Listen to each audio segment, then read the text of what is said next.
Senhoras e senhores, boa noite. Oferecemos-lhe uma bela exposição, provavelmente educativa, mas certamente aterrorizante, nesse nosso mausoléu do pavor. Nossa casa está cheia de duendes, demônios, gnomos, fadas más e algumas presenças demoníacas. Tudo reunido para o prazer e emoção de vocês no que chamamos a Galeria do Terror. Olá, seja bem-vindo ao nosso Top 20 episódios da série clássica Galeria do Terror. Eu sou Angélica Hellish. E eu sou o Marcos. Hoje, como prometido, para você que acompanhou, a gente tentou fazer a live 2 vezes, não deu certo. Ficou dando problema no microfone. A gente ficou tentando, Marcos? Resolver, não conseguia. Aí eu resolvi apagar a live, a gente vai fazer em off. Estamos monitorando o áudio aqui porque tivemos problemas de conexão no microfone, Sim. Problemas técnicos estão nos cercando, mas agora na nossa versão gravada vai dar tudo certo. Vai dar. Vamos confiar. Então, depois de anos, porque são anos, são 3 anos, todo começo de ano nós falávamos de Galeria do Terror, fizemos isso também com The Twilight Zone, foram 5 anos de Twilight Zone, e não quer dizer que é um ano inteiro, A gente começa o ano, Marcos, falando da série e depois volta para os nossos projetos, no cinema e tal. A gente fala, são 2 programas por semana cobrindo os episódios daquela temporada, que a gente está tratando naquele ano.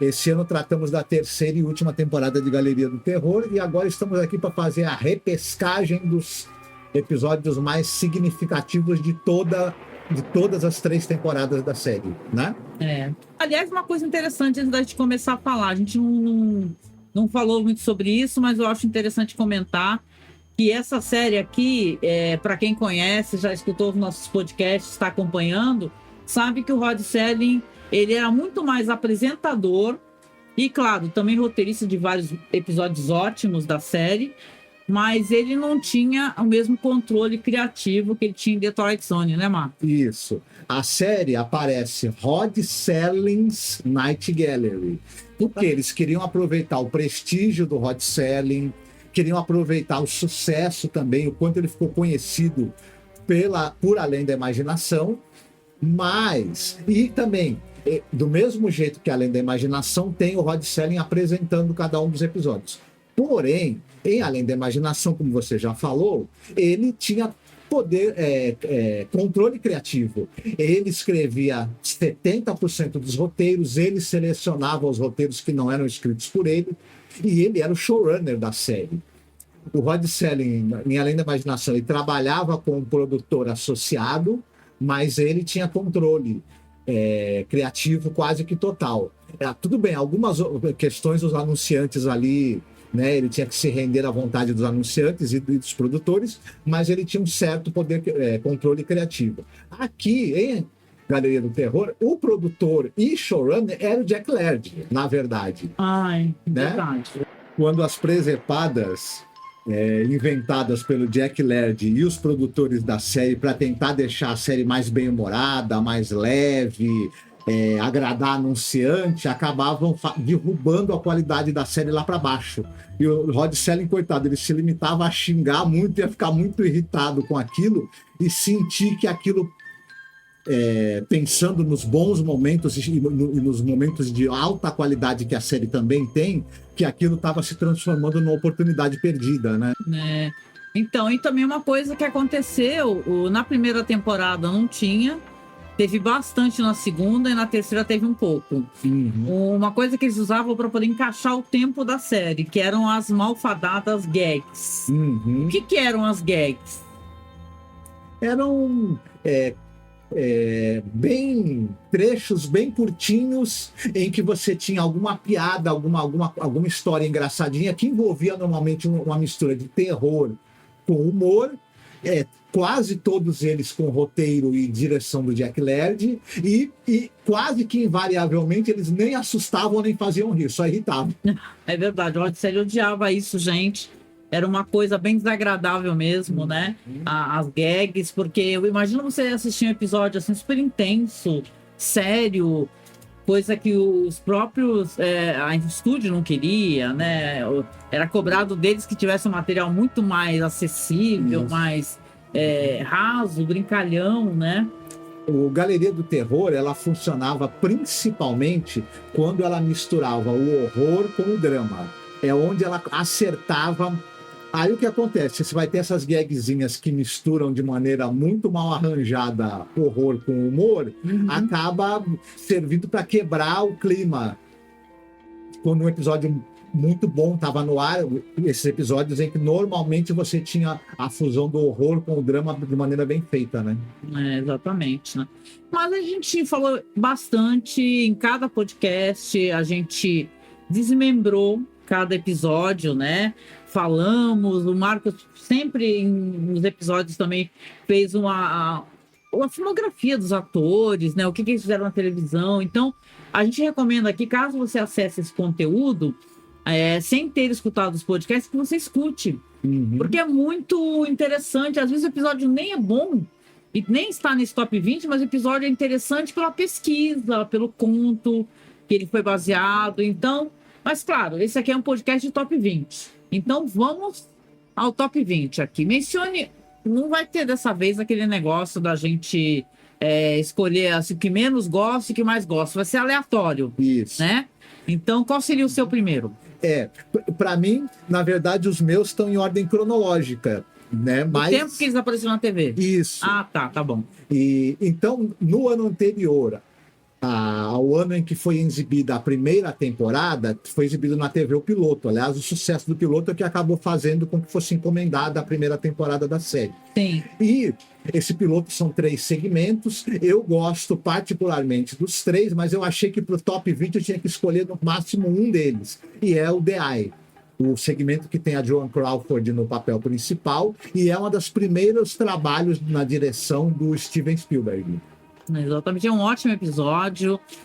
Até falando sobre ele, é sobre uma mulher muito rica que ela ela é cega, né? Só que ela é amante de arte. Só que ela, por ser uma mulher cega, ela resolve comprar a visão de um homem que está endividado e tal. Só que ela nem vai conseguir a visão definitivamente, né? É meio que experimental esse procedimento. Só que ela é muito cruel, né? Primeiro ela confronta o médico, fala para ele que sabe os segredos dele, para forçar a ela poder usar esse método experimental para ter a visão. E daí vão ocorrer várias coisas, que ela vai recuperar a visão no momento que tem apagão na cidade. E as cenas, né, Marcos, que ela tá ali perdida, né? Quando ela tira a bandana e ela se vê no escuro e ela pensa que não deu certo, né? A cirurgia. E ele é bem claro, falar assim, você não pode tirar o tampão dos olhos, né? Durante certo tempo, né? Porque o negócio pode dar tudo errado, né? Mas ela não se importa, né? Ela faz o que ela quer. É um episódio maravilhoso e a Joan Crawford tá incrível, né? Ela já tá numa certa fase da carreira em que ela acabou fazendo filmes de terror, filmes de suspense, e ela acabou meio que nessa fase da carreira, ela se encontrou um pouco fazendo esse tipo de filme de gênero, e aí esse episódio acaba caindo como uma luva. Cai muito bem. É um ótimo episódio, ela estava numa fase da carreira já realmente uma mulher mais madura e tal, mas mostra todo o brilhantismo da atuação dela. Então, com certeza, assista Os Olhos, né? Que é um ótimo episódio. Bom, eu vou trazer aqui para conversa um episódio que eu sei que você gosta bastante. Eu também gostei muito, que é o episódio Eles Estão Demolindo o Bar de Tim Riley.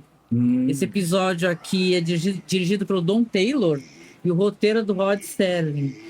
E esse episódio ele calou fundo no nosso coração, principalmente porque você tem um cara que ele trabalhou a vida inteira para ter alguma coisa na vida. E quando ele fica velho, ele não está tão moderno quanto a empresa espera que ele, né, se comporte, com toda a sagacidade empresarial, ele é descartado. Né? E ele vive de lembranças dele. O nome do episódio é esse nome, estão demolindo o bar, porque estão demolindo o bar numa fase da vida dele onde ele era querido, era amado, era apreciado e tal. E tem atuações tão bonitas assim. Tem o William Windom, né? Fazendo esse papel, e ele tá incrível, ele tá maravilhoso. Isso. Esse é um episódio o Rod Serling já havia escrito um roteiro mais ou menos tratando desse tema da obsolescência, né, de você se tornar obsoleto para o mercado, e o envelhecer também, né, na verdade você envelhecer não, e se tornar obsoleto. É um tema que o Rod Serling vai visitar várias vezes. E meio que na vida pessoal, de certa maneira, ele acabou experimentando um pouco disso, né, quando termina aquela fase dos dramas televisionados, ele vai ter que se reinventar depois, e chega um determinado momento em que a televisão meio que deixa ele de lado, né? O cara que foi o maior nome da escrita para a TV americana durante um tempo vai passar isso na carne, e ele já tinha uma reflexão muito forte sobre isso. Um episódio emocionante, com a atuação que você falou do William Windom, absolutamente sensacional. Esse episódio é maravilhoso mesmo, né? Ele é incrível. É um dos grandes episódios de Galeria do Terror, aonde você reflete assim o quanto as pessoas, né, são descartáveis, né? Você trabalhou pra caramba e tal, você teve uma vida plena, fez muito dinheiro para a empresa e depois você vai ser descartado com, no máximo, às vezes até não um relógio, né? Uhum. Tinha essa tradição de o cara ganhar um relógio, uma gravação, né? Sim. Muito obrigado pelo seu trabalho, né? Então é um grande episódio. Esse daí. E aí, mais um episódio, que é um grande episódio para se recomendar. Olha, esse episódio que a gente vai citar, o do bar do Tom Riley me tocou profundamente. Agora, esse episódio que a gente vai citar, para mim, talvez seja de toda a série o episódio que mais me tocou. Ah, é? Bom. Mais me emocionou, que é o garoto que previa terremotos. Nossa! Esse episódio realmente,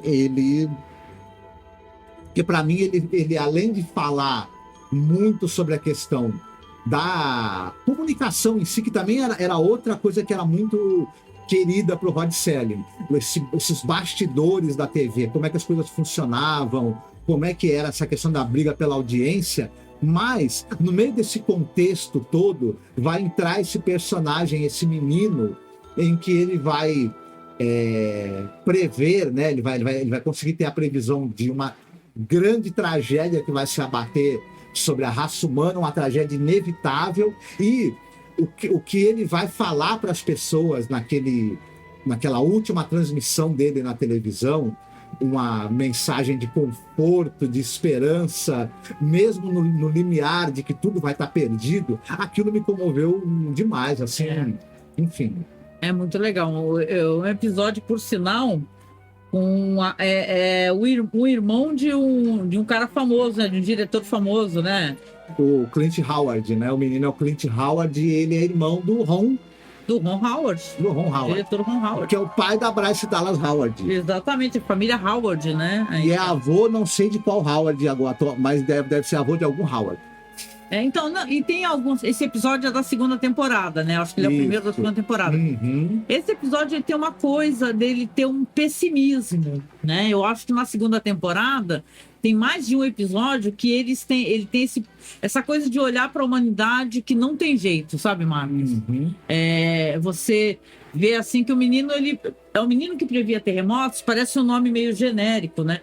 Mas, na verdade, ele faz previsões, né? Quando ele chega com o avô dele e tal, ele começa a falar de coisas aleatórias, falar de um brinquedo que ele gosta, de um desenho que ele fez, e do nada ele fala, a menina Susan, ela caiu em lugar tal, pode procurar ela está desaparecida há tantos dias. Do nada, é como se ele tivesse uma visão no meio de uma fala dele, assim. Então, isso vai virar um grande sucesso da TV, aquele cara lá que é o produtor, né? O cara vai ficar louco ali por ele, curioso e tal. E depois ele fica com vergonha, porque é ao vivo que ele tem essa visão, né? Do que vai acontecer com o mundo. Né? Aí é bonito no final, porque ele, sabendo que o mundo, na verdade, vai acabar, né? O sol vai explodir, algo assim, né? Ele fala assim, ele mente, né, pra moça, que é uma psicóloga, né, que tá acompanhando ele, o avô dele e tal. Fala assim, não, amanhã vai dar tudo certo, os homens vão continuar se amando, a natureza vai continuar pungente, não está sendo atacada, e por aí vai, sabe? Ele vai falar tudo isso que é tudo inverso, né, do que realmente vai acontecer. É bonito demais esse episódio, e muito, muito triste também, né? Com certeza. Sim, sem dúvida. Muito bom, muito bom. Eu vou trazer um aqui que eu sei que você gosta também, que a gente aqui é tudo fã do Vincent Price, viu? Nós somos fã do Vincent Price, e ele participou dessa temporada de 2 episódios. Tem um episódio muito divertido, que é o Retorno do Feiticeiro, e tem esse daí também, que é uma coisa de crítica à sociedade, que é o Classe de 99, né? Exatamente. Desse episódio, é um episódio que ele tem elementos de ficção científica e crítica social. E, basicamente, a gente vai acabar descobrindo, né, que essa classe, essa tal classe, você está tendo o treinamento de androides com inteligência artificial. Olha que interessante, né? Tratando desse assunto. Esse é o plot twist, né? Você tem um homem, que é o Vincent Price, numa sala, e ele começa a promover alguns debates, e esses debates todos giram em torno de preconceito, de coisas violentas, de inveja, de ciúme, de coisas muito humanas. E você fica sem entender, né, o motivo. Né? Você fala, por que ele está levantando e está, inclusive, incentivando que os alunos se agridam.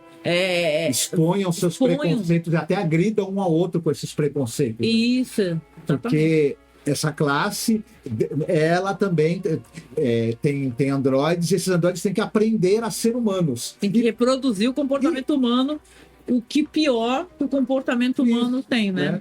Indiretamente, o episódio diz o seguinte, a parte inescapável, né, do comportamento humano é o ódio, é a intolerância, e os robôs estão aprendendo a ser gente. Resta para nós que somos gente tentar tirar isso um pouco, né? Ter menos disso, né? Porque enquanto a gente tiver, quem está lá treinando o robô entende que ele só vai ser humano quando ele tiver isso, né? Episódio muito interessante e provocativo, né? Traz um pra gente aí, Marcos, agora aí. Então, outro episódio, esse aqui é um episódio curto, que é o Academia, em que segmento, né? É um segmento. Aliás, é até legal a gente avisar, né? Que alguns desses episódios são segmentos. Isso. Né? Não é episódio completo, assim, sabe, da série. Que a série também tinha isso. Às vezes tinham 2 segmentos, 3 segmentos. Na segunda temporada, que nós estamos aqui nesse momento mais tratando vamos falar agora de alguns episódios que, na verdade, estão na segunda temporada. Praticamente todos, né, são divididos em segmentos. Todos os episódios, né? E esse The Academy é uma coisa interessante, porque basicamente vai ser um diálogo ali de um pai tentando conseguir uma vaga para o filho numa academia militar. E o filho é um garoto, a gente percebe que é um garoto problemático, irresponsável, imaturo, mas o pai acredita que vai resolver esse problema inserindo o filho numa academia que ela tem, na verdade, tendências fascistas. Eu acho que até o plot twist é mais do que isso. Porque, assim, ele vai vendo o comportamento daquele cara, acho que é um coronel, né? E o cara tá lá falando um monte de abobrinha e incentivando aquele negócio, aquele rigor militar, aquele negócio de alcaguete, de servidão e tal, né? Aquela coisa, né? Militarista, né? E ele parece chocado, né? E tal, ele faz perguntas que dá a entender que é como ele se estivesse chocado. Só que no final ele tá adorando. Ele fala, nossa, que ótimo, então vou trazer meu filho pra cá. Isso. Ele é meio uma crítica também a um problema muito atual. A gente conversou sobre isso no episódio, né? De escolas cívico-militares, etc. E esse negócio do pessoal achar que o militarismo, se estudar em uma escola militar, é o que vai fazer de você um ser humano melhor, sendo que, na verdade, você apenas o que o militar faz, ele faz coisas relacionadas ao militarismo, armas, etc., o comportamento, a sobrevivência. O resto é tudo educação normal, português, matemática e tal, e tem que ser. Né? Então, sei lá, a gente comentou bastante sobre isso. Não é um dos meus favoritos, esse daí com Mas você gostou, você achou boa a discussão, né? Uhum. Então tá bom. E você vai trazer mais um pra gente? Vou trazer sim.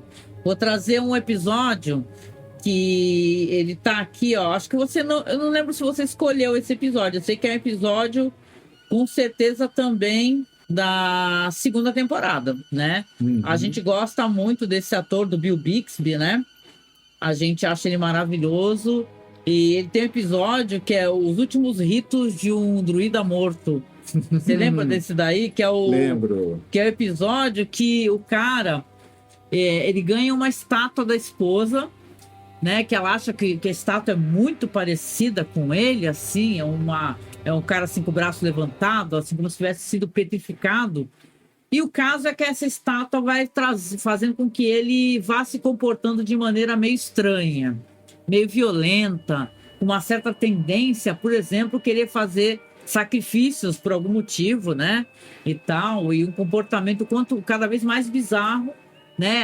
Até o momento onde no final, vamos colocar assim, que o druida ele estava esperando realmente uma pessoa que ele pudesse adquirir o corpo, né? Uma história de possessão, né? E tal. E o Bill Bixby tá ótimo. E o episódio é muito engraçado. É divertido isso daí. Isso. Esse é um dos episódios que eu acho que a série ela tentou enveredar pelo caminho do mistura de humor com um pouco com terror, e aí nesse caso deu certo. Esse episódio é divertidíssimo. É uma tranqueira muito divertida. E realmente, eu não coloquei ele na minha lista dos melhores 20, mas ele é um que eu acabei, me agradou bastante também. Gostou. A gente falou muito do Bill Bixby nessas temporadas aí, porque é um cara que ele era ator, diretor, né? Ele era um cara muito concentrado, né? Muito famoso pelo Incrível Hulk, mas ele também era um ator legal, assim mesmo, de se acompanhar. Ele também tá no Retorno do Feiticeiro. Isso, ele fazia... Não, e é engraçado, né? Porque em Galeria do Terror, a gente teve a oportunidade de ver o Bill Bixby atuando de maneira bem humorada. A gente lembra dele do Incrível Hulk, era aquela série altamente dramática, né? A gente terminava todo o episódio pensando, meu Deus, coitado do David Banner, né? Mas ele também tinha uma veia para o humor, uma boa veia para o humor. Ele teve outras séries que ele fez na TV americana que caíam um pouco mais para esse lado do humor também, né? Ah, legal, legal. Acho que a gente vai passar dos 20, porque na verdade tem 20 seus e eu tenho os seus e talvez alguns que eu tenha gostado também, né? O episódio que eu vou citar é um episódio que acho que é o primeiro que vai ser dirigido pelo Gene R. Kearney, que vai acabar dirigindo muitos episódios, e ele também era roteirista, que é o Silent Snow, Secret Snow, né? A Neve Silenciosa, a Neve Secreta. Eu gostei por dois motivos desse episódio. Primeiro, que ele é baseado num conto que eu acabei lendo o conto, eu achei o conto absolutamente sensacional, né? E o Gene R. Kearney, ele baseou esse conto. Ele acabou fazendo bem antes dele entrar para a série Galeria do Terror, ele dirigiu um curta-metragem inspirado nesse conto. É um curta-metragem belíssimo, que eu fiquei encantado.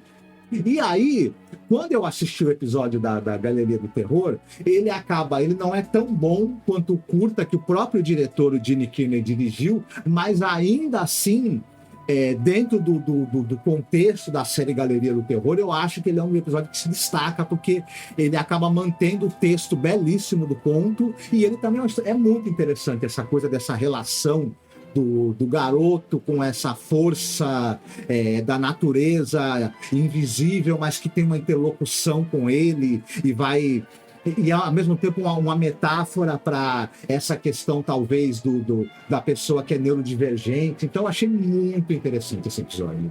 É muito bonito, é bonito mesmo. Bom, vamos lá então, né?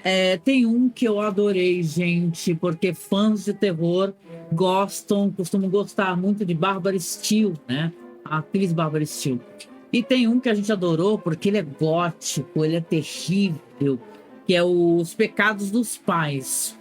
Esse conto aqui é o roteiro do Halstead Wells, né? a gente até teceu críticas, né? A direção do Jeannot Suarque, mas eu acho que pro final das temporadas teve coisa do Russell Wells que a gente falou, meu Deus, né? Que coisa é essa? Mas aqui você tem Geraldine Page, você tem o Richard Thomas, que ele tava ótimo, esse ator na época. Tem a Barbara Steele, como eu falei. É um episódio terrível. Basicamente, é aquela história climática de terror, né? Na época, sei lá, medieval, sobre uma viúva que ela precisa, né, de um devorador de pecados, porque o marido dela faleceu, estão todos esperando para enterrar. Só que antes de enterrar é necessário que tenha um devorador de pecados, alguém para que, né, receba os pecados desse homem, porque eles acreditavam que ele iria para o mundo dos céus, né, iria para o céu e tal. Só que esse cara, que é o devorador de pecados, ele tá doente, tá acamado. E o filho dele, que não tem a menor experiência, que quem interpreta é o Richard Thomas, de maneira brilhante também. Aliás, a Geraldine Page e o Richard Thomas nesse episódio é incrível. Ele vai ser levado, convencido pela mãe a assumir esses pecados. E ainda tem a questão da fome. É muito bom, o episódio é muito bom, gente. Ele está morrendo de fome, eles são pobres, estão morrendo de fome. Então, o fato de ele devorar pecados, você, na verdade, esses pecados são colocados, são travessas com comida em torno do defunto. Pães, frutas, doces, carnes. Então, quando ele vê toda aquela comida, ele quer comer, ele quer se alimentar, né? Mas tem toda aquela culpa e aquela, né? Isso. Aquela coisa religiosa de que, na verdade, naquela comida tem o pecado, né? Esse episódio eles têm tantas camadas de interpretação, é uma coisa assim, realmente é uma pérola. Primeiro que ele usa esse conceito do filho que ele é obrigado por uma série de circunstâncias a continuar o legado do pai contra a vontade dele. Isso é um tema recorrente na literatura. Sim. No Brasil, a gente tem um conto famoso do Guimarães Rosa, A Terceira Margem do Rio, por exemplo, que trata desse mesmo tema. E, como você mesma citou, acaba tendo uma metáfora aí para questão da exploração de uma classe social pela outra, essa questão de você ser obrigado a seguir o legado do seu pai, a questão da fome, a questão de como as pessoas lidam com o luto, as superstições. Olha, são tantas camadas de interpretação. E o episódio, você já citou, ele tem duas interpretações, a da Geraldine Page e do Richard Thomas. Olha, é uma pérola da televisão esse episódio, sabe? E o horror ali, ele não tá no horror de monstros, de criaturas, é o horror da condição humana naquilo que ela tem, às vezes, de mais dantesco e degradante, revelado pra gente, assim. E, ao mesmo tempo, é incrivelmente poético também. Não, e então aquela coisa, é o rico obrigando o pobre a devorar os seus pecados, pra poder matar toda a crueldade, matando a fome dessa pessoa, né? Entre aspas, ali, para que o rico vá ali para o céu. Então, tem vários recortes assim que dá para fazer. É um episódio muito bom, ele é muito climático. E se você nunca assistiu nada de Galeria do Terror e tiver curiosidade de assistir um bom episódio, assista esse também, viu? Que é Os Pecados dos Pais. Olha, eu vou citar um que eu sei que você também gostou muito, que é Uma Questão de Medo. Com Leslie Nielsen? Com Leslie Nielsen. Isso é uma diversão garantida, esse episódio, sabe? Muito bom. É uma diversão garantida. Gira em torno de uma aposta. O cara vai ter que passar uma noite, né?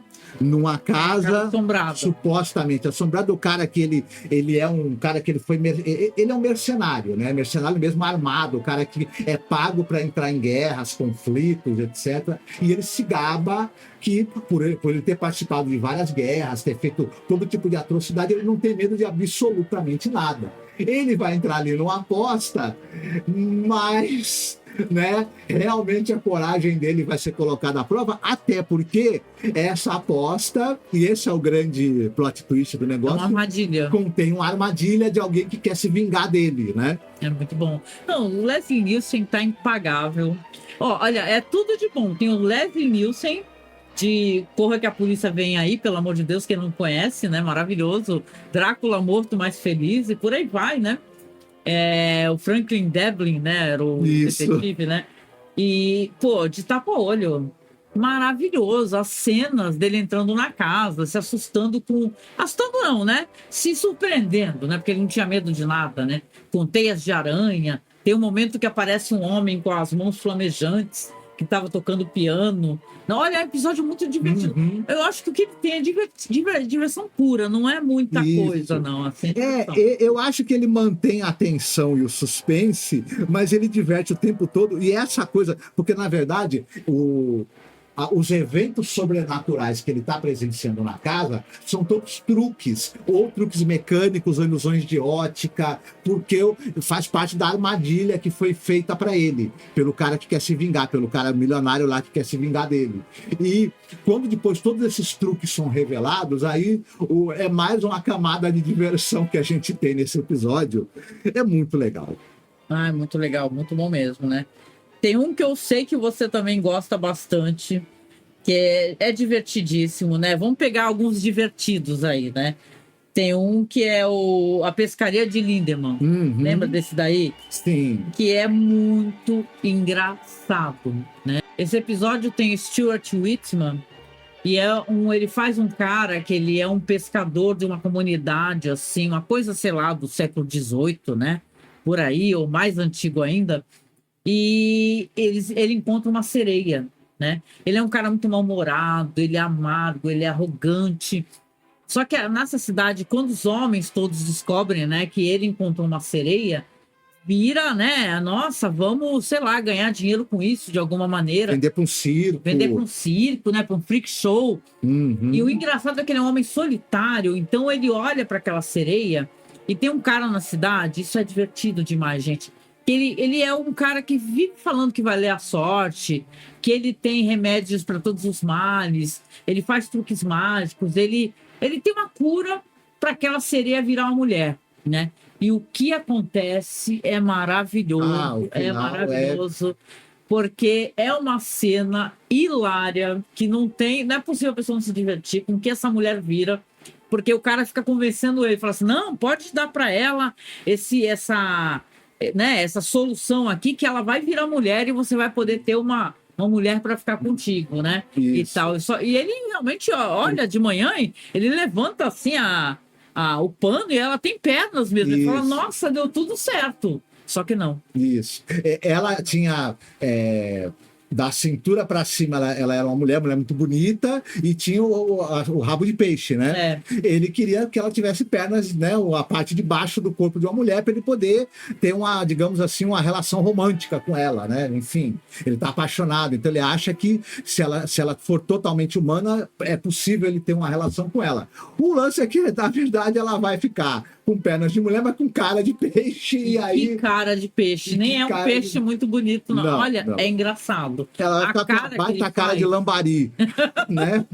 A cara que ele faz quando ele vê o grito que ele dá é muito bom, gente. Lindemann Sketch. Também, todos os episódios que a gente está comentando, vocês sabem que estão todos no nosso canal do OKRU, tá? Tá tudo lá para você assistir online. Aliás, o OKRU nunca pagou nada pra gente, mas a gente sempre avisou vocês que lá no OKRU, nessa rede social, né, você consegue assistir as coisas dublado. Tem vários episódios, né, Marcos, de Galeria do Terror. Sim. Dublados, então procurem lá, viu? Vale a pena, viu? Você não Vou até deixar o link aqui embaixo para vocês. Você não precisa se limitar às nossas descrições, você pode conferir o episódio mesmo. Exatamente. Né? Muito bom.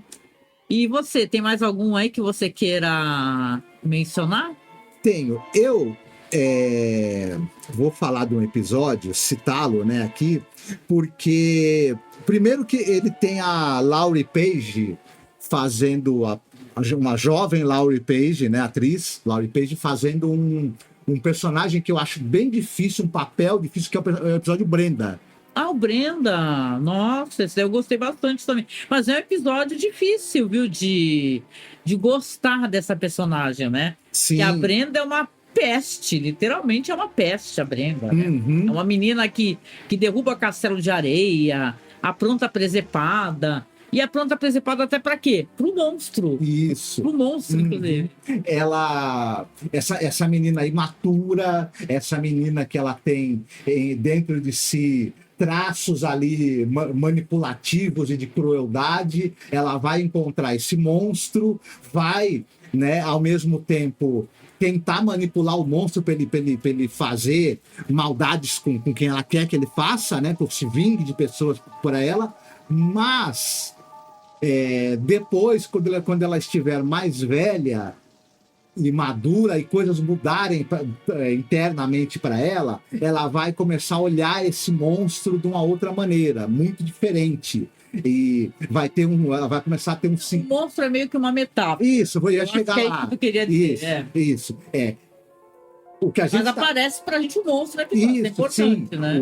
O que a gente está vendo na tela é a relação dessa menina com esse estranhíssimo monstro, que ele é uma espécie de elemental. Que ela joga num buraco, né? Ela Isso. faz uma armadilha para ele. Mas esse monstro nada mais é do que... A gente vai entender que é uma metáfora para as mudanças que vão acontecer na psique dela. O que ela tem dentro dela de insatisfação, de raiva, de ausência de empatia, e como tudo isso, depois, quando ela se tornar mais velha, isso vai se transformar também.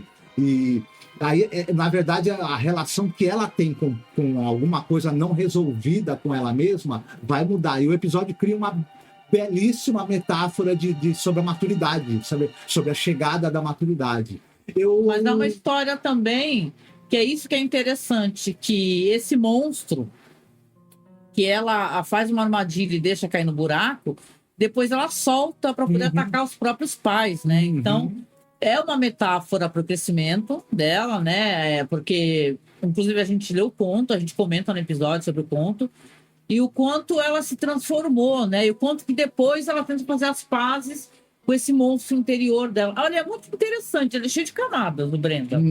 Ele é muito elegante. E essa atriz, ela tá ótima. Na época, ela nem era tão jovem assim, sabe? Ela faz uma menina, mas na verdade ela já tinha uns 19 anos, se eu não me engano, né? Exatamente. E, enfim, dirigido pelo Alan Reisner, e eu acho que ele foi muito bem, sabe? Ele você percebe na maneira como ele conduz o episódio, com a limitação de recursos que tem com uma série como Galeria do Terror, mas eu acho que, inclusive, o episódio também é interessante visualmente, né? É bem bacana, assim. Bem interessante. Mais detalhes nos nossos podcasts, tá, gente? Eu vou falar de um aqui que sei que você adorou, e eu também adorei, ele é terrível. Ele é de final de temporada, ele é o último episódio que eu lembro da segunda temporada, que é o A Lagarta. Ai, esse daí. Esse daí, ele dá... Na verdade, ele tá com uma lagarta, mas é a lacraia, né? Porque é uma espécie de lacraia, né?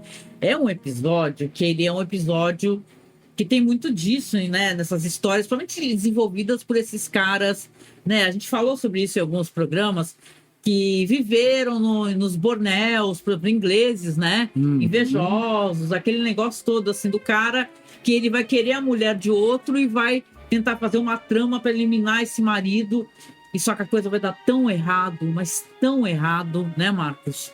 Exatamente. Nossa, meu. Você vai ter esse sujeito aí, esse inglês, né? Extremamente invejoso e disposto a tudo para roubar a esposa do cara que é o patrão dele.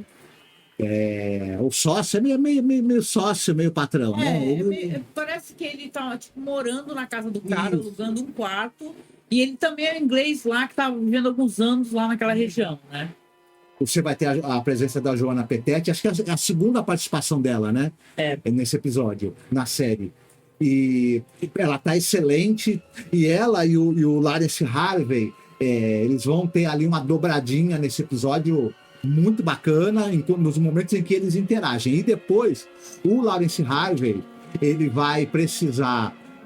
porque a vingança, a maneira como ele pretende assassinar o marido dessa personagem, que ele quer roubar a mulher desse cara, pagar um sujeito lá, um vagabundo que ele conhece lá um bebum, né? Bebum. E meio que saca ele e oferece os serviços, né? Fala assim, você gostaria que a gente resolvesse esse problema? Tem uma certa lacraia muito específica que, se for colocada na orelha da pessoa, né, causa uma morte muito lenta e dolorosa e terrível, certeira. A coisa é que, claro, que vai dar tudo errado, que o cara que vai fazer o serviço, ele contrata um outro cara, parece até coisa do agente secreto, né?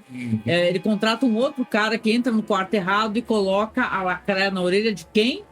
Do cara que mandou matar o marido dela. Né? E olha o que vai acontecer nessa história e o jeito que ela termina e o sofrimento do cara, né? Do ator, né? O jeito como ele interpreta o sofrimento, porque tem um bicho no teu cérebro, né? Correndo.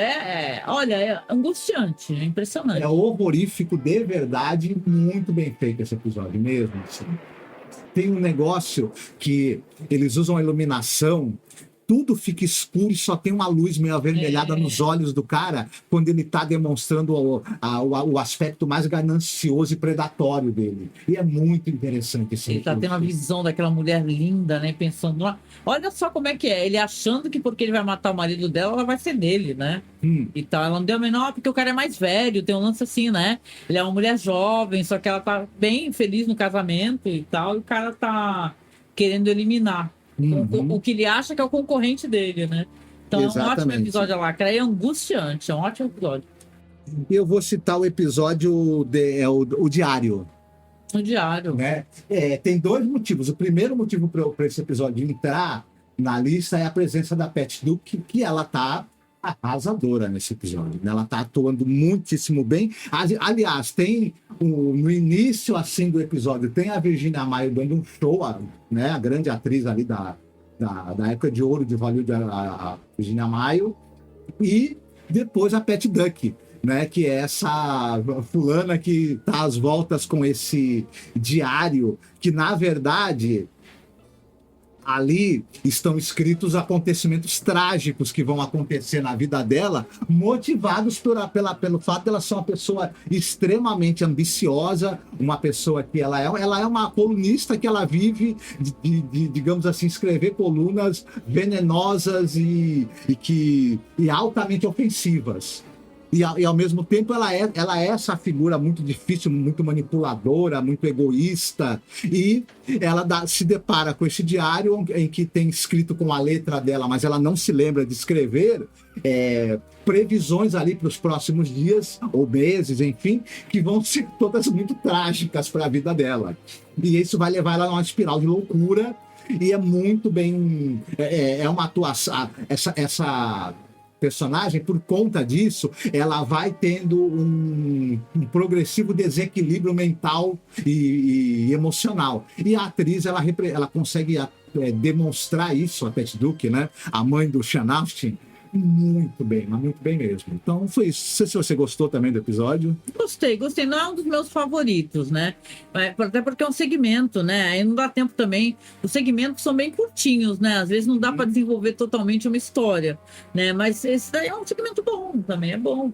Muito pela atuação dela, com toda certeza, né? Bom, eu vou trazer um aqui que eu sei que você também gosta, né? A gente concordou bastante nesses episódios aqui.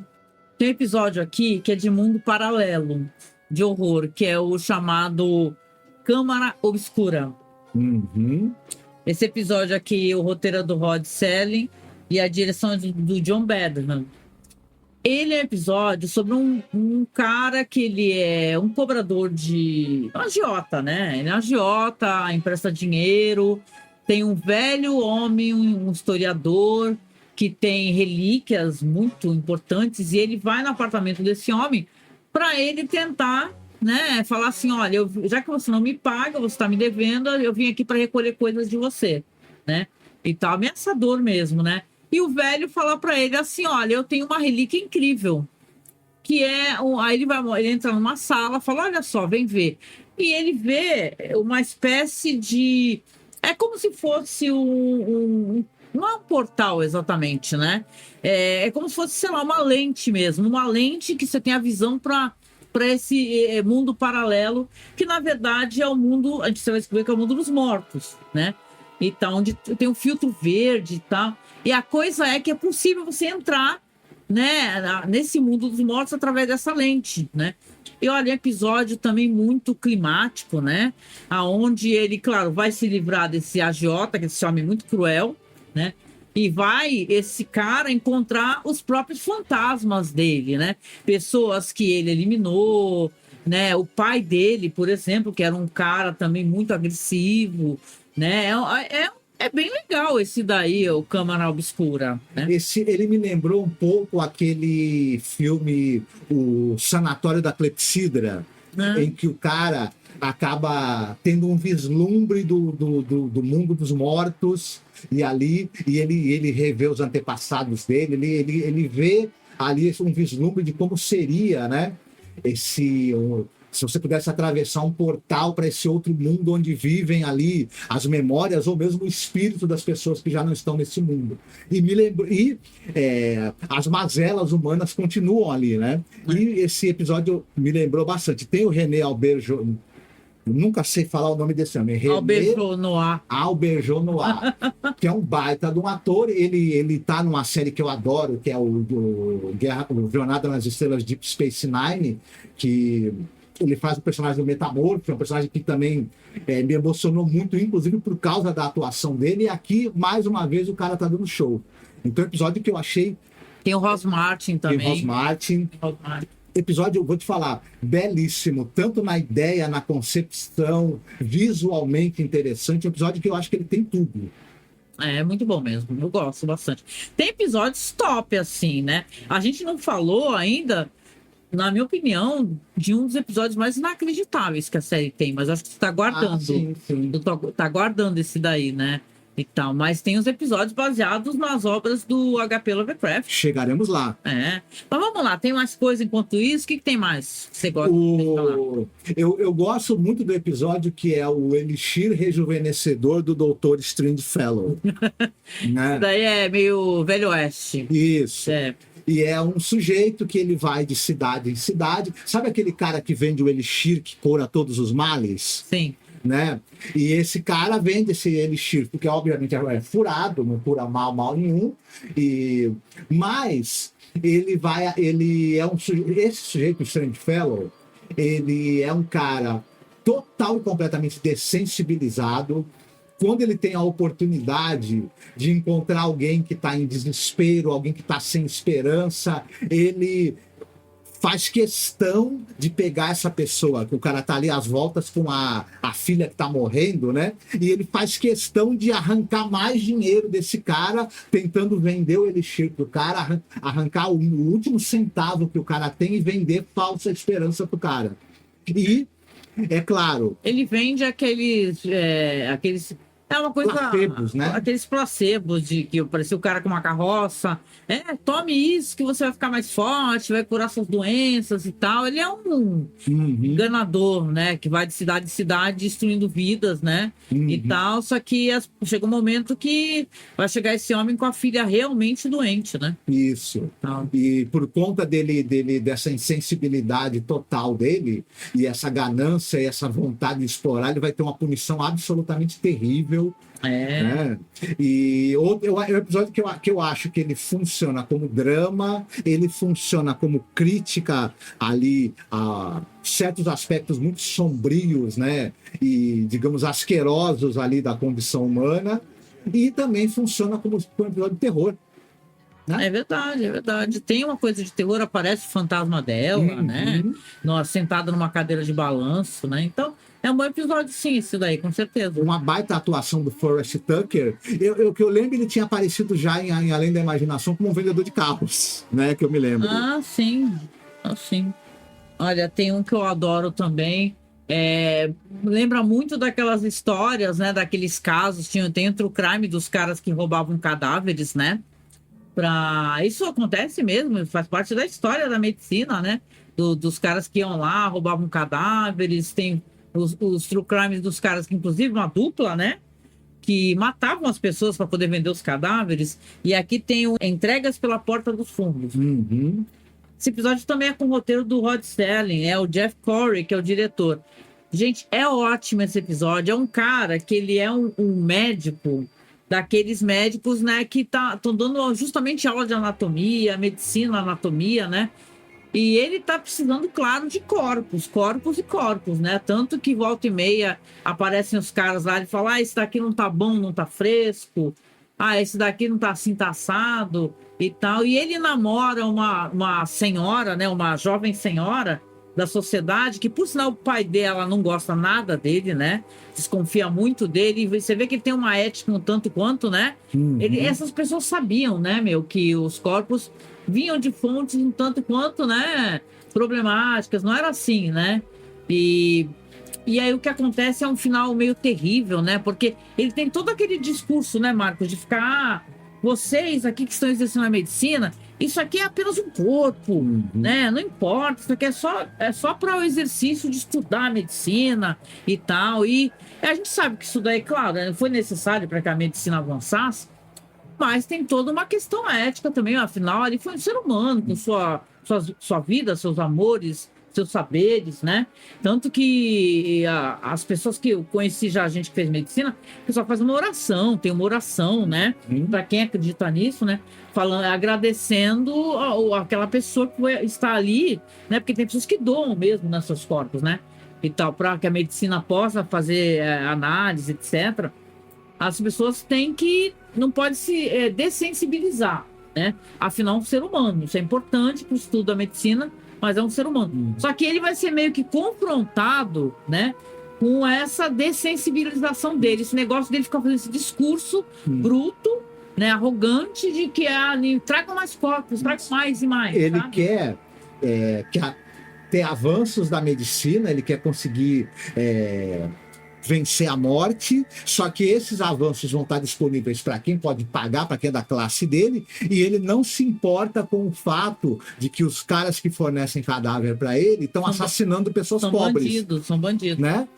E o Cornel Wilde tá um excepcional ator, o Cornel Wilde, e ele tá aqui realmente muito bem também, né? Toda essa fleuma e essa ambiguidade moral, né, que o personagem dele tem, o Cornel Wilde está transmitindo muitíssimo bem. Enfim, e os caras são visivelmente inspirados no Burke and Hare, né? Sem dúvida. Com sem certeza. Dúvida. Quando a gente falou de Twilight Zone, a gente teve um episódio que a gente fez um mini, né, segmento de True Crime, que a gente contou a história do Burke and Hare, né? Para vocês que quiserem procurar, a gente tem lá na nossa seleção em The Twilight Zone, porque realmente é uma história cabeluda mesmo, né? Mas eu gosto bastante desse daí. E para mim soa como, eu digo, né? Me soa muito como aquele terror clássico, né? Aquele terror de, ó só, né? Você é um médico desumano, né? E você vai pagar por isso. Você vai pagar por isso, porque é assim, ó, ele vai perder uma pessoa muito importante na vida dele, que vai parar na mesa, né? Da sala de aula dele. É muito triste pro sinal final, né? Muito bom. É um final tristíssimo e acaba parecendo pra gente algo meio como uma punição, né? Mas eu gostei demais desse episódio, sabe? Tá na minha lista também dos meus preferidos. Você vai aonde agora? Agora eu vou para um episódio que é o modelo de Pickman. Que esse é inacreditável, sério. A gente reclamou ao longo de toda a temporada do Jack Laird. Aqui eu vou ter que dar meu braço a torcer, porque o Jack Laird, ele dirigiu esse episódio, o modelo de Pickman. Mas não é nem só a direção, né? Sabe por quê? Porque tem uma coisa nesse episódio, um certo orçamento para ter uma maquiagem, vamos colocar assim, tem uma pessoa inteiramente vestida de monstro. Isso. Né? É muito legal. Até conta um pouco para as pessoas conhecerem, talvez vocês não conheçam. É inspirado no conto do HP Lovecraft, o modelo de Pickman, né?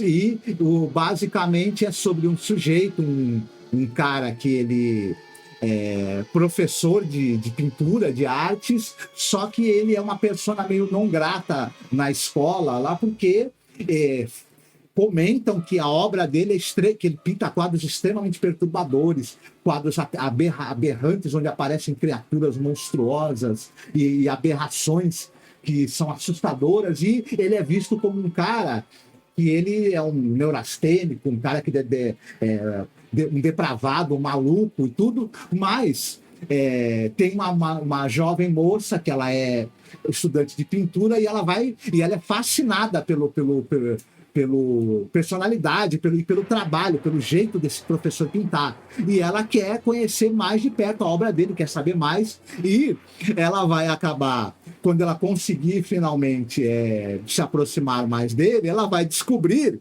que essa inspiração dele para essas criaturas monstruosas, para esses quadros aberrantes que ele faz, pode não sair apenas da imaginação dele, podem ser coisas, na verdade, que ele vê e com as quais ele convive. E entre essas coisas, um desses monstros que ele pinta, como a Angélica falou, vai aparecer e você vai ter um ator que eles fizeram uma maquiagem lá, uma roupa de monstro de corpo inteiro, muito interessante. Muito perfeita. E acaba o episódio sendo uma adaptação muito legal de um conto do Lovecraft, muito bem feita, muito bem conduzida e visualmente interessante, né? Bastante interessante. E eu gostei, aliás, o roteiro aqui é do Alvin Sapinsley, né? Isso. Tanto que eu coloquei nas cenas, eu coloquei os roteiristas, né?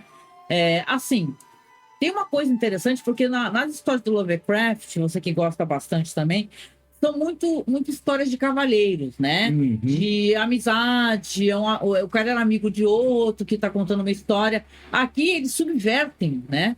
A questão, tem uma moça tendo a aula de pintura, ela vai ser quem vai atrás, né? Então, como no Queer, que a gente vai falar depois, com certeza, eles fizeram uma alteração, mas foi muito boa, sabe? Eu gostei muito da atriz, eu acho muito boa a perseguição do monstro, é muito bem feito. Olha, é um dos melhores episódios da série. Esse daí, tecnicamente mesmo, sabe? Sim. Enquanto adaptação. Isso, o Pickman, ele é um personagem que ele depois vai reaparecer. É interessante isso, né? Porque ele desaparece no conto, depois, no ciclo de histórias que o Lovecraft escreveu sobre o personagem lá, que ele pode andar pelo mundo dos sonhos, né? O Pickman vai reaparecer nas histórias desse personagem. Esqueci o nome do personagem agora. Que é o cara que ele tá à procura da cidade onírica de Kadat, que é o cara que ele consegue andar conscientemente pelo mundo dos sonhos, né? Caramba! E esse personagem, que é uma espécie de aventureiro que o Lovecraft criou, ele vai reencontrar o Pickman no mundo dos sonhos. Legal, transformado, né? Já numa espécie de criatura. É muito legal, inclusive. Mas, enfim, um episódio que vale muito a pena, viu? Muito bom mesmo, né? Eu gosto bastante desse episódio, né? Bom, tem um aqui também que eu acho que você não escolheu, mas eu escolhi porque, na verdade, é um episódio que também... que a gente até comentou, quando a gente foi falar do voodoo, né? E tal, a gente comentou sobre esse episódio, que é o Eu Nunca Vou Te Deixar, Nunca. Esse aqui, a gente meteu muito pau no Jack Laird, mas esse aqui, o roteiro do Jack Laird, baseado num conto do mesmo título do René Morris, né? Então, o diretor é Daniel Heller, mas a coisa é um episódio também muito climático, muito sombrio, aonde você tem uma mulher que ela é muito infeliz, ela é casada com um cara que vive adoentado e tá de cama, né? E ela tá tendo um caso com outro cara, ela quer muito poder se ver livre desse marido, e ela vai procurar uma bruxa, uma mulher que justamente faz bonecos, né, de voodoo, né? Bonecos onde você consegue atingir as pessoas. E o que ela faz com esse boneco? Ela pede pra bruxa, né? Ela taca esse boneco no fogo, que seria o voodoo do marido dela. E o que acontece a partir daí é totalmente terrível. É uma cena de perseguição. Esse homem, primeiro que ele não vai morrer logo de cara, porque o boneco acaba pulando do fogo, né? Então ele fica semi-queimado, né? O amante também vai tentar ajudar. Olha, é uma história onde você tem a Louise Nettleton, né? Que a gente ama ela, porque ela é de episódio fantástico de imaginação, aquele lá. Midnight Sun, né? Midnight Sun, né? Ela é linda, talentosíssima, sabe? Então, ela entrega, assim, a personagem angustiada, ao mesmo tempo que você entende o asco, né? Porque tem uma cena que ele fica pedindo para pentear o cabelo dela, e ela tem um asco dele, o toque dele, a gente não sabe o que ela passou, né? O que aconteceu na relação, mas o negócio é que ela quer se livrar daquilo e vai dar tudo muito errado. É uma história muito clássica de quem gosta de ler esses quadrinhos, Cripta do Terror, né? Calafrio, Nossa, tem toda essa verve, né? Olha, é muito legal. Eu gosto demais. É uma grande atuação da Lois Middleton, de novo, né? A gente já falou dela, você citou ali o Midnight Sun do Além da Imaginação. E aqui, o episódio depende muito dela, né? Total, Na verdade, tem o John Saxon também, que faz a participação ali como É verdade, amante dela. tem o John Saxon, é um amante. Né? Ele tá sexy, o John Saxon, enfim. Mas, enfim, eu gosto muito desse. Não entrou no meu top 20, mas eu gosto bastante desse episódio. Eu gosto desse daí. Eu achei que não podia deixar passar batido. Ele é um episódio que tem muitas qualidades também, né? Uhum. Então, muito bom. E você, mais algum? Já que nós falamos de Lovecraft, a outra adaptação de Lovecraft que tem na série também está entre os meus preferidos, que é o Cool Air, o ar frio, né? Uhum. E a gente vai ter. O episódio basicamente. Você tinha citado que eles, ao adaptarem o Lovecraft para aqui o Galeria do Terror, tem essa questão que a personagem, o Lovecraft quase não tem mulher, né? Nos contos dele. São sempre brotheragens ali, né? Sempre são homens, cavalheiros e tal. Amigos, enfim. E o Lovecraft é um escritor que ele é o rei da broderagem. Mas, enfim, aqui eles trocam o que seria uma amizade por uma admiração profissional que vai se transformar em interesse romântico, porque a personagem que no conto é um jovem que se torna amigo desse cientista que mora recluso naquele quarto ali, vai ser uma moça que vai travar uma amizade, uma admiração pelo conhecimento, né? Do interesse desse cara pela ciência e tudo mais, pelos estudos sobre prolongamento da vida. E ela vai se apaixonar e vai descobrir que, na verdade, esse cara, já há um certo tempo, ele está enganando a morte, né? Está usando o conhecimento científico dele para enganar a morte. Ele tem no quarto dele, mas é importante falar, porque o episódio gira um pouco em torno disso. Ele tem um dispositivo lá, ele tem uma espécie de como se fosse um congelador, né? Uma engrenagem lá congelante no quarto dele, que tem que ficar em funcionamento sempre. Uhum. Sempre. E a senhoria fica falando assim, que inclusive ele aluga parece que 2 quartos, né? Ele é um cara com muito dinheiro, ele é muito erudito. E essa moça, ela é, na verdade, filha de um cara que ele trocava cartas. Sim. E ela, quando o pai falece, ela vai ler as cartas e fica encantada pela inteligência e tal, pela amizade. Ela quer conhecer esse grande amigo do pai dela que já faleceu. E aí que vai ter, como a gente comentou, essa coisa dela ir conversar com ele, vai ter um certo interesse romântico. É muito bonito, é muito interessante. Uhum. É o que vai acontecer. Isso.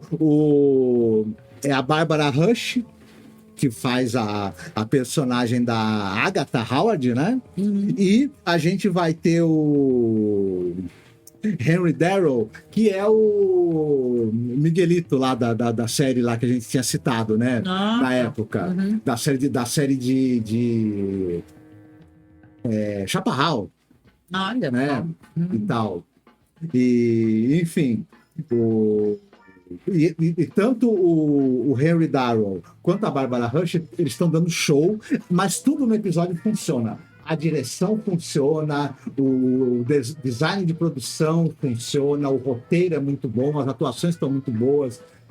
Enfim, é uma adaptação do Lovecraft. O pessoal reclama muito que o Lovecraft não é bem adaptado. Aqui em Galeria do Terror tem 2 excelentes adaptações da obra do Lovecraft. Inclusive, para mim, que li os 2 contos e tudo, e que gosto da escrita do Lovecraft, eu acho duas adaptações assim, olha, que eu não tenho do que reclamar. Aliás, né, só mencionando uma menção aqui rápida, que essa série da Netflix, que é quem apresenta é o Guilherme Del Toro, que é o Gabinete das Curiosidades, a versão dele de modelo de Pickman é legal também, tá? É legal. Eu assisti, eu lembro de ter gostado bastante. Mas olha... Eles adaptam bastante Lovecraft. Sim, também. Mas você sabe que eu gosto mais da adaptação do Galeria do Terror, por incrível que pareça? É muito bem feita, muito bem feita, né? É muito corajoso, né? Aquele personagem, aquele homem vestido de monstro, né? Muito bem feito. Aqui a gente vai trazer um episódio também agora, nesse momento, que ele é de puro acalento. que é o Messias da Rua Mott, né? The Messiah of Mott Street. Que é um episódio dirigido pelo Don Taylor, roteiro do Rod Serling, né? Sobre um velho homem, né? Que por sinal judeu, né? Que quem interpreta é o Edward G. Robinson, né? É um grande ator do cinema, assim, grande ator, né? A gente falou sobre ele, assim, a história do cinema está muito contida, né, nesse homem, né? E você tem ele aqui, tem um ator que, por sinal, né? Que é o... Qual é o nome dele? É o Yaphet Kotto, que ele era aquele mecânico do filme Alien, Passageiros, né? E aqui, esse homem que está muito doente, ele vive com o neto, e ele tem um médico que sempre vai visitá-lo, ele é muito preocupado com esse senhor, falar, o senhor vai ficar sozinho, como é que você vai fazer o seu neto e tal. E ele não acredita em Natal e nem em Papai Noel, né? Mas ele acredita no Messias, né? Que o Messias vai vir, né? E vai protegê-lo e tal.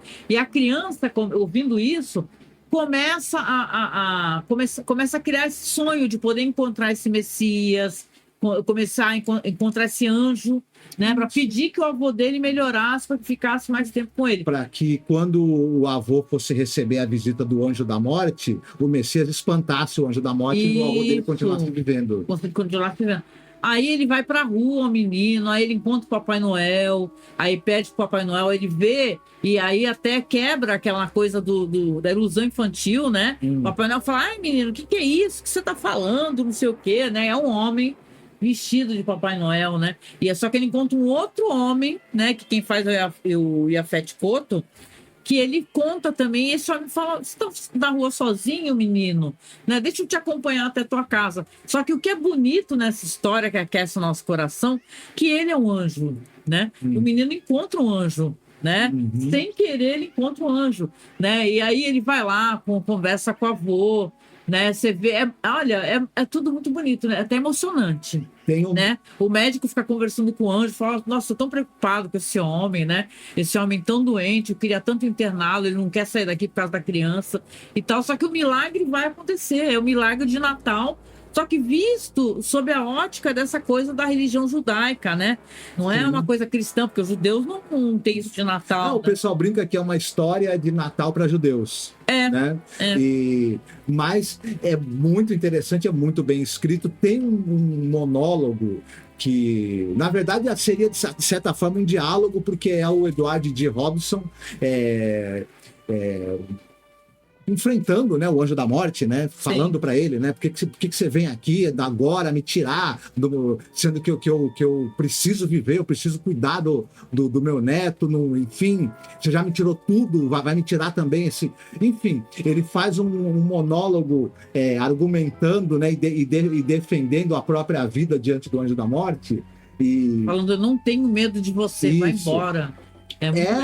É um momento de atuação que seria marcante em qualquer episódio de qualquer série de televisão, né? Sim. Na verdade, Robson era um monstro. Também foi um grande cagueta na época do macartismo, né? Mas... É verdade, né? Eu gosto muito de um episódio que é o The Waiting Room. Opa! Esse daí também tem um ar meio de faroeste, né? Isso. Aquela coisa de salão, né? Exatamente. É um pistoleiro, né? Enfim. E ele vai ali ter uma espécie de antessala, digamos, seria uma espécie de antessala do inferno, na qual ou antessala do mundo dos mortos, na qual ele vai encontrar outros caras que tiveram a vida também, viviam pela força das armas, pela violência, e tiveram mortes trágicas. Sempre mortes violentas. Sempre, né? Mortes violentas. E ele vai, nos diálogos que ele vai ter com esses caras, ele vai se desnudando pra gente essas existências, né? Caras que se achavam muito fortes, muito imbatíveis, viviam pela violência e acabaram sendo todos eles tragados pela morte e vítimas da própria... E eles vão reviver isso nesse momento, né? Isso, é uma espécie de purgatório isso daí, né? Isso. Todos vão revivendo o momento da própria morte, todas mortes violentas. E tudo de hora em hora, né? Ele chega nesse salão, que estão esses homens sentados jogando cartas, e eles estão sempre olhando pro relógio. Isso. Cada hora que bate, um deles tem que sair do salão E aí é interessante porque tem uma coisa meio anacrônica, assim, porque você tem uma hora, tem morte que é numa época, tem morte que é em outra época, né? Tem uma vez que é por tiro, às vezes é enforcamento, né? Como personagem principal, né? E o personagem principal, ele não quer assumir, não quer admitir, mas quando chegar um determinado horário, é a hora dele também. Tá revivendo, né? E depois tudo vai se repetir, né? Isso. É uma espécie de inferno, né? Porque eu tenho a impressão que o barman, ele é o demônio, né? Fica meio... É legal, um episódio... A Galeria do Terror, principalmente quando é muito bem escrita, assim, você repara que às vezes nem precisa de muitos efeitos especiais, nem nada. Você vai ter um ótimo episódio que é calcado nos bons diálogos, né? Eu acho que esse episódio tem muito disso, né? E sim, são pouquíssimos elementos e funciona maravilhosamente bem. Depende do texto, que é preciso, perfeito, nesse caso. São diálogos inesquecíveis e, claro, das atuações, né? São atores escolhidos a dedo ali, né? Só gente... Só gente boa, viu? Cada ator, assim. Aliás, a gente sempre nos podcasts, na hora de falar dos atores, era assim... Eram carreiras gigantescas, assim, que você fala, meu Deus, o cara trabalhou, sei lá, 50 anos, assim, mas a gente fazia uns resumos muito bons, né? Então, né? Muito bom mesmo, né? Esse é um ótimo episódio mesmo. Eu vou falar aqui, mais um que você não selecionou. Eu acho que você colocou só nas menções honrosas. E, na verdade, eu adoro esse episódio. Gente, é muito bom, muito bom. Até porque tem a Jeanette Nolan, gente. Essa atriz é incrível. Sério. É uma das melhores atrizes a atuar em Galeria do Terror. E até eu diria em The Twilight Zone também, porque ela é do Jazz Belly, né? É a mãe do Jazz Belly. Ela aqui é do episódio Desde que Tia Ada Veio para Ficar. Gente, que episódio divertido, ao mesmo tempo angustiante. Episódio de bruxa, tá? O roteiro do Alvin Sapisley é baseado no conto A Bruxa, do A.E. Van Vogt, né? Eu não conheço, a gente leu, eu cheguei a ler o conto para poder comentar. A direção do William Hale. Tem o James Farentino, a Michelle Lee, que na época eram casados, por sinal, né? Dicas de passagem, né? O James Farentino depois vai retornar no episódio A Garota com os Olhos Famintos, né? Inclusive. Que é episódio bem mais ou menos, a gente nem colocou aqui no top 20, né? Mas aqui você tem a Jeanette Nolan brilhando muito e coisa que ela amava fazer. Essa atriz, além dela ser muito talentosa, um esculhambo, ela adorava maquiagens e performances, né, bizarras. E aqui ela faz uma velha senhora, ela nem era tão velha assim, imagina, a Jeanette Nolan. E ela faz uma senhora estranhíssima, um tipo de mulher idosa, malvada, pirracenta com o marido que ela falava que ela, né, neta dela, ou bisneta dela, né? Depois vai se descobrir que não é nada disso, né? Aonde ela senta, a grama não cresce e tal. E ela inferniza esse marido e ele vai descobrir depois que ela é uma bruxa. Ele vai começar a pesquisar, vai descobrir que ela é uma bruxa e mais do que isso, ela quer o corpo da mulher dele. Então, gente, é um episódio cheio de reviravoltas, divertido. Tem cenas de efeitos especiais dela, né? Se você gostou muito desse filme Weapons, né? É A Hora do Mal. Olha, ela é uma perfeita personagem como a bruxa lá do Weapons, da Hora do Mal. Né? Qual é o nome daquela personagem da Hora do Mal? Que todo mundo adora, né? Aquela senhora, aquela atriz lá que até ganhou o Oscar de atriz coadjuvante, eu também não lembro. Mas essa daqui também, ela é muito do mal. E ela porque quer o corpo dessa mulher que não é nada. Neta dela, bisneta dela, uma história cabeludíssima, assim. E o James Farentino é um cara que ele olha, um papel, vou falar assim, o James Farentino é um cara ótimo para fazer essa espécie de papel. Sabe, o cara que descobre que tá dando tudo errado.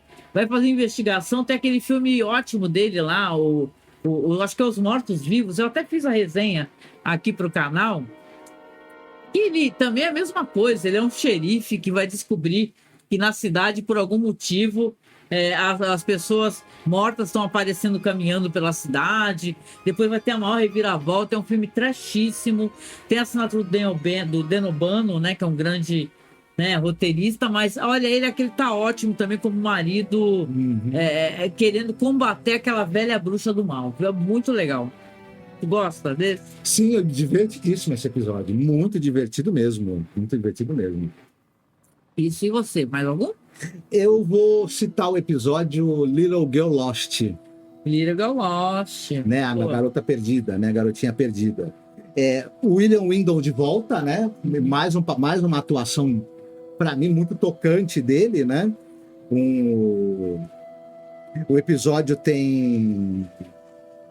É o conto do E.C. Tubb e dirigido pelo Stanford Whitmore, roteiro do Stanford Whitmore e direção do Timothy Galfas. Uhum. E gira em torno de um sujeito, né, que ele trabalha desenvolvendo armas, né? Isso. Desenvolvendo armas de destruição em massa, mas ele está Tá desequilibrado. desequilibrado por conta da perda da filha. Isso, ele não fala nada com nada, não consegue trabalhar nos projetos. Isso. E ele, por sinal, ele está desenvolvendo um projeto de armas nucleares. Isso, exatamente. Os caras do governo querem tentar, estão com um psiquiatra ali, porque querem tentar resolver os traumas desse cara para ele voltar a produzir armas, né? Aham. Enfim. E tem uma cena muito interessante em que ele está ali numa sala observado pelo médico, pelo psiquiatra, e ele está ali como se ele estivesse brincando com a filha morta dele, né? Penteando o cabelo dela, Isso. falando com ela. Ele age, ele tá em choque, ele age como se ele estivesse falando com ela. Isso, né? Exatamente. Essa tentativa que os caras do governo estão fazendo de tentar manipular esse cara, Chama um psicólogo, né? chama um psicólogo pro psicólogo manipular o cara para ele se convencer de que a filha tá viva e aí ele voltar pro trabalho, que é produzir armas de destruição em massa. Ocorre que a condição psiquiátrica desse cara que tá com problemas, ela vai fazer com que ele acabe desenvolvendo o que eles não queriam e provocando a Terceira Guerra Mundial. O negócio termina mal. Né? Termina mal. E eu acho que esse episódio ele brinca com essa coisa do corrida armamentista, a falta total de limites e de desprezo pela vida que certos governantes têm, né? Uhum. E, enfim, o trauma desse cara com a perda da filha é uma metáfora ali para um mundo que está em choque à beira da destruição e da guerra. Enfim, um episódio que eu acho que ele tem muitas camadas, ele é muito interessante. É verdade. Bom, para não dizer que a gente falou tanto de episódios da segunda temporada, tem um episódio da terceira temporada que eu sei que você gostou também, e a gente gostou de uma maneira geral, a gente achou um bom episódio, que é o Ringue com as Cordas de Veludo Vermelho, que é roteirizado pelo Robert Malcolm Young, direção do Jeannot Suarque, né, que dirigiu muitas coisas de Galeria do Terror. Episódio sobre boxeadores, né? Uhum. E coisas que a gente sabe que tem até grandes episódios do Rod Serling famosos que são histórias de boxeadores, né? Mas aqui você tem um cara que ele é um boxeador que ele venceu uma luta e ele tá ali todo feliz, né? Que ele venceu, tá ali o técnico, o empresário, né? Nossa, parabéns e tal. Só que ele olha pelo espelho e ele vê um cara assim que foi derrotado, assim, um reflexo de um homem derrotado falando para ele assim, olha, você acha que você venceu essa luta, que você tá no topo aí, né, tá com tudo, só que você não sabe o que te espera. E aí que ele vai, né, acabar sendo arrebatado para uma outra realidade, aonde ele vai ter que ser desafiado por um homem que está lá, né, e tal, vivendo naquela realidade, desafiando grandes lutadores. Uhum. Ele meio que foi avisado, né, que ele seria desafiado, e aí foi mesmo, né. Então é um episódio, assim, que eu gosto do episódio, acho um bom episódio, assim, até muito também pelo jeito como é feito o cenário e tal, tem as coisas das cores, né, eu acho que ele é muito imersivo. Tem a atriz, é incrível, a atriz que faz a esposa, a Joan né? Arc. Ela tá muito bem mesmo, né? E o próprio ator também, né? É Chuck Connor o nome dele, um vozeirão e tal. Então, é um episódio assim, que ele é sobre boxe e também não é sobre boxe. Ele é mais um episódio sobre você vender a tua alma para alguma coisa, né? Isso. O pessoal faz um paralelo com aquele episódio que tem o Jack Klugman, né, Além da Imaginação, que ele é um jogador de sinuca, né? E que tem o cara lá que fica desafiando os jogadores também, isso, né? Sim. Numa espécie de mundo paralelo. E esse episódio, eu gostei muito do Gary Lockwood, que é de 2001, né? A Joan Van Ark e o Chuck Connors, eles estão muito bem. E como você falou, para mim o episódio ele acaba, além de eu achar a história interessante, ele é visualmente muito criativo e muito bem resolvido. É o Janos Suzark, né? Sim. Então, enfim, essa terceira temporada, os episódios tinham menos recursos, teve muito corte de orçamento. Mas nesse episódio, o Janos Suzark conseguiu umas soluções visuais, mesmo com pouca grana, que para mim elas são memoráveis. Assim, eu gostei muito. É verdade, ele é visualmente muito bonito o episódio. Muito bonito, tem umas coisas meio sinistras, né? Tem uma hora que ele acende assim um círculo de chamas, né? Parece que ele tá fazendo alguma coisa meio satânica também. Quando ele vai fazer um acordo ali, né? Que ele concorda em lutar com o cara, é como se fosse assinando um pacto demoníaco, e aquilo tudo é muito interessante. Sim. É um bom episódio, assim, muito legal. Agora, assim, claro, eu não vou esquecer, quase que passa batido, mas imagina, eu acho que é um dos melhores episódios, eu acho que eu até brinco assim que é quase injusto a gente comparar o piloto, os segmentos que são piloto, com o que tem no restante da série. Não que não tenham bons episódios, mas é que o piloto ele é muito incrível, né? Até porque ele começa com os episódios mais fantásticos, que é o cemitério. Isso. A gente não mencionou até o momento, mas olha, ele é um luxo para quem gosta de terror, porque ele tem tantos elementos bons de terror. Você tem aqui o Rod McDowall. Ele interpreta um sobrinho de um homem velho que está ali, ele é adoentado, mora numa mansão, cuidado ali pelo mordomo, que quem faz é o Ossie Davis, né? Que é um ótimo ator, né? Ele tá lá, ele foi lá para poder fuçar o que o velho vai deixar para ele. E ele descobre que o homem realmente vai deixar as coisas para ele. No testamento é pro próximo, né? O parente mais próximo, que no caso é ele mesmo, esse sobrinho.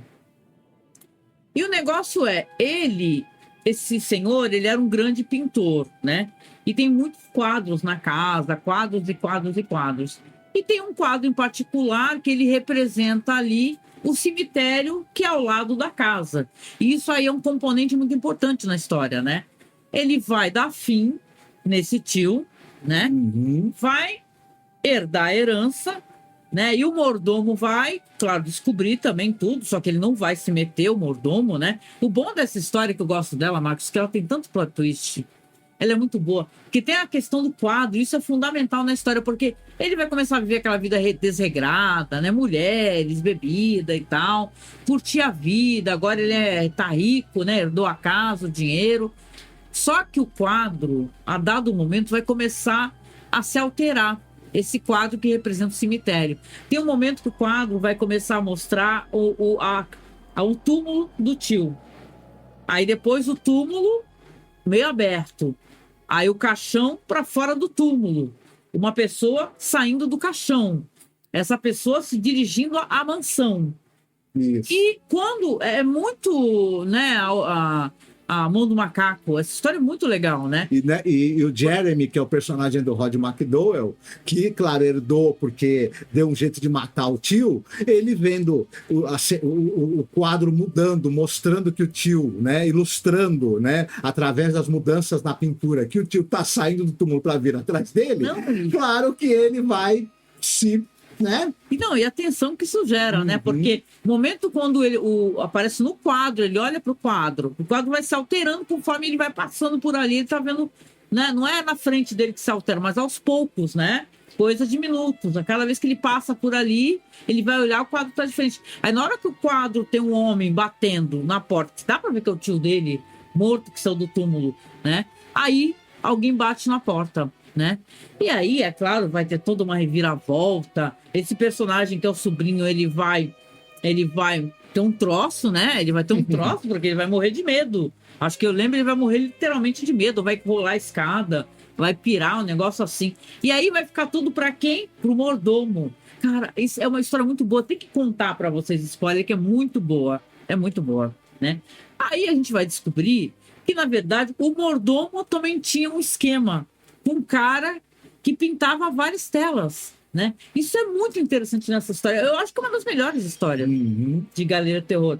Que aí o mordomo formou um cara lá que tinha várias telas que ele ia só trocando e alterando e colocando no lugar, né?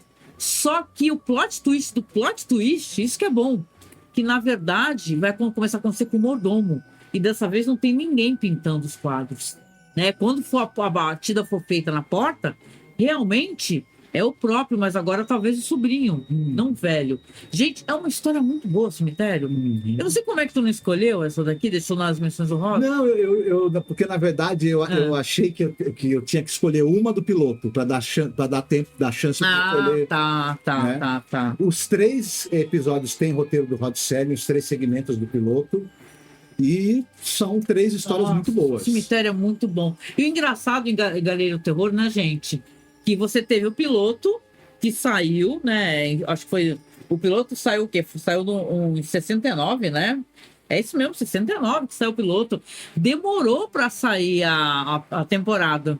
Liberarem a temporada e tal, né? Pô, mas realmente o Cemitério é muito fino, é muito bom mesmo. Eu gosto demais desse episódio aqui, é sensacional, né? Tem outros aqui que você colocou e eu também coloco como menções honrosas. Tem o The Little Black Bag, né? A Pequena Valise Preta, por ter o Burgess Meredith, que a gente ama esse ator. E ele tá ótimo no episódio. E tem o parceiro dele, o ator lá, que é a história do médico, um ex-médico que virou um alcoólico, né? Que ele encontra uma valise de médico numa lixeira e descobre que ela é meio mágica, que cura as pessoas, né?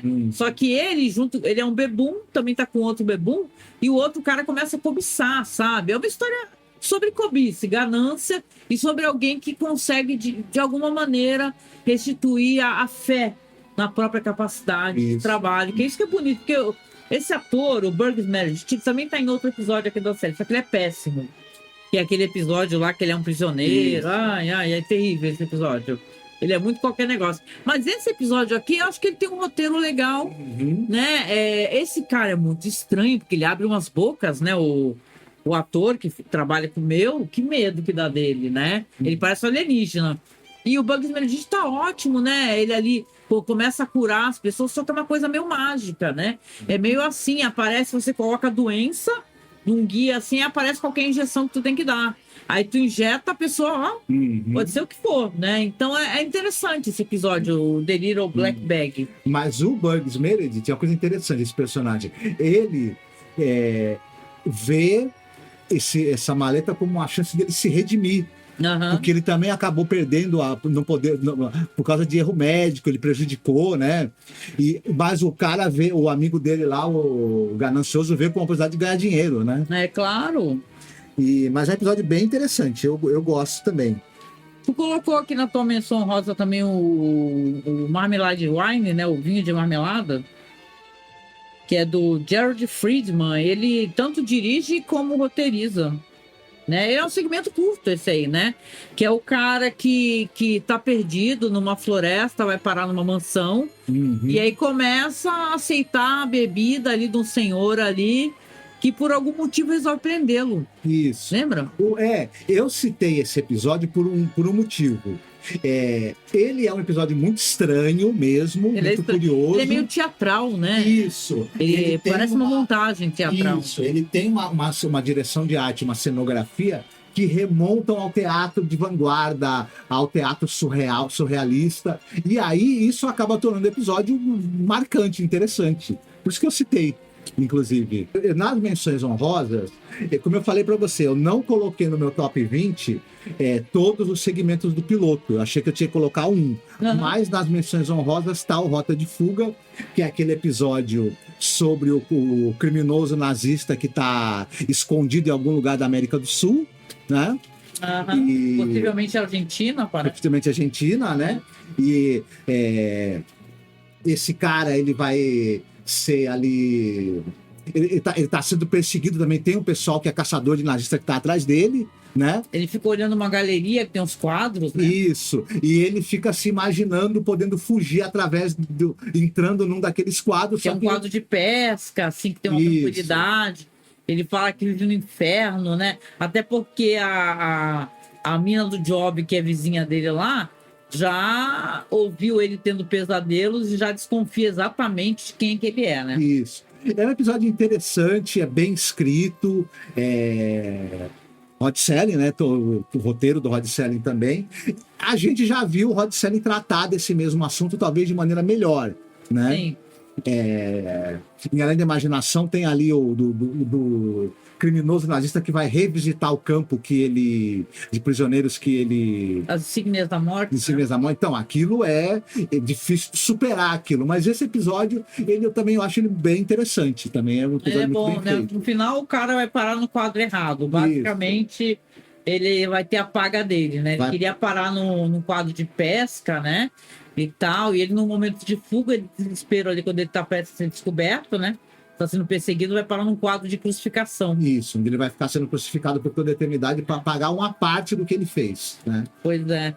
Aqui eu tava vendo aqui, né, antes da gente finalizar, que tiveram alguns episódios que foram roteiros que não foram produzidos, e eu fico pensando aqui, Marcos, como é que eles seriam?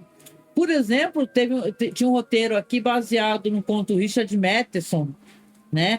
Que depois acabou saindo como segmento do filme Dead of Night, de 77. Que é a história se passa numa pequena cidade da Transilvânia. A esposa de um médico descobre marcas de perfuração no pescoço e teme estar sendo atacada por um vampiro. A gente já comentou sobre Dead of Night, que realmente é bem legal, né? Um filme que tem uma antologia, né? Uma antologia clássica, muito boa, né? Tiveram coisas do Rod Serling também que não foram produzidas. Poxa, né? A gente fica pensando aqui, né? Teria histórias muito parecidas com o quadro Cemitério, também, do Graham Greene. E por aí vai, né? Coisas da Agatha Christie também poderiam ter sido adaptadas. Né? Então, muita coisa não aconteceu. Acho que a Galeria do Terror, se a gente for analisar, depois desses anos todos que a gente assistiu e fez os podcasts, a gente vê o quão controversa foi toda essa produção, né? No final, então, lembra que a gente até comentou, se quiser comentar, negócio de inserir episódios de outras séries, né? Eles acabaram pegando... Tinha uma série chamada Sexto Sentido, que era uma série que ela misturava investigação policial com o pessoal que tinha poder de paranormal, enfim... Aí o que acontece? Alguns episódios dessa série Sexto Sentido, eles cortavam, remontavam o episódio, botavam o Rod Serling fazendo uma abertura para ele e introduziram como episódio do Galeria do Terror. Era uma bagunça isso daí. A gente, inclusive, não comentou, deixou esse episódio de fora da nossa lista, né? Porque eles, na prática, não são realmente episódios da série Galeria do Terror. Quando a série depois ela é vendida para outros canais, os episódios são remontados, alguns episódios que eram curtos, eles enxertam coisa para aumentar o episódio, episódios que eram mais longos, eles cortam um pedaço do episódio, o episódio fica irreconhecível, e para chegar no número de episódios que eles queriam também, para cobrir uma certa janela de programação, inseriram episódios dessa série Sexto Sentido. Então é isso, né? Essa bagunça...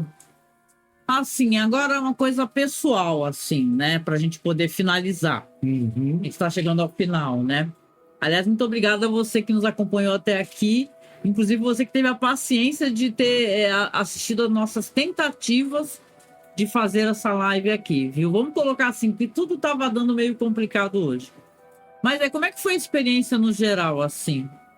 Foi prazerosa? Foi um material, assim, do Rod Serling que você... Vamos colocar do Rod Serling porque ele é bem ou mal, porque a gente pode falar qualquer coisa dessa série, gente, mas em cada episódio tinha ele fazendo abertura e os textos são elegantes, tá? Das aberturas do Rod Serling, né? Então, eles vendem como se fosse do Rod Serling, né? Então, mas como é que foi isso daí? Não, na verdade, tem episódios maravilhosos e que foram uma excelente experiência de assistir e de conhecer. Outros nem tanto, né? Eu digo, essa série, o Rod Serling, disse em mais de uma oportunidade, né, que essa série, de certa maneira, no final das contas para ele via como uma oportunidade perdida. Eu diria que, na verdade, a oportunidade perdida dessa série é a terceira temporada dela. Mais a primeira e, sobretudo, a segunda temporada tem pontos muito altos, e a segunda temporada da série vale muito a pena assistir. Sabe mesmo? Então, eu diria que se toda a série tivesse a qualidade que teve na segunda temporada, ela seria um marco. A segunda temporada, a primeira, claro, também tem. Tem episódios bem legais. Mas a segunda eu acho que é um marco, assim, porque tiveram muitos episódios legais, né? Até porque teve uma grande quantidade de episódios, né? Isso. Na segunda temporada. Isso, foi onde eles tiveram um maior investimento também, onde a série ela tinha engatado, né? Sim. E depois, na terceira temporada, foi onde o Jack Laird e os produtores fizeram a série sair do trilhos de uma vez. É verdade. Mas, assim, para mim também foi muito bom. Claro que dá um certo trabalho, né, para você fazer podcast semanal, que são 2 podcasts, né, porque a gente fazia 2 episódios por semana, a gente nunca falhou, e a gente precisa saber de você também, né, não importa a época que você esteja assistindo aqui esse vídeo, ou escutando os podcasts, né, aliás, às vezes a gente comenta e fala para o pessoal escutar o podcast, e tem uma questão que o Spotify, ele gosta de derrubar nossos podcasts, tá?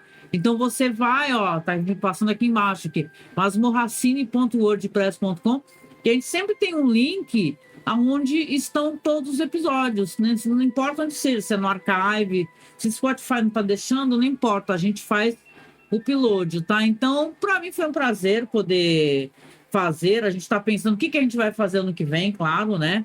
Não decidimos ainda. Mas é sempre um prazer poder falar do Rod Serling. Agora está prestes a sair, por sinal, né, Marcos? Um documentário sobre o Rod Serling. Talvez a gente ainda volte, depois que a gente assista, para poder comentar o documentário. A gente gosta muito, né, de falar sobre as coisas que ele já fez. Então, a gente agradece você ter vindo aqui, você ter acompanhado o podcast. A gente convida também, né, Marcos, você continuar conhecendo nossos projetos. Porque talvez a pessoa ache que a gente só fala de séries clássicas, né? E a gente é um podcast de cinema, gente. A gente fala de diretores, filmografias. É muito trabalho. São mais de 16 anos fazendo podcast, né? A gente vai completar. Então, na verdade, vale a pena você conhecer o que a gente já fez, falando de cinema, falando de séries, mas também falando de outras coisas, de filmes fora da caixinha, né?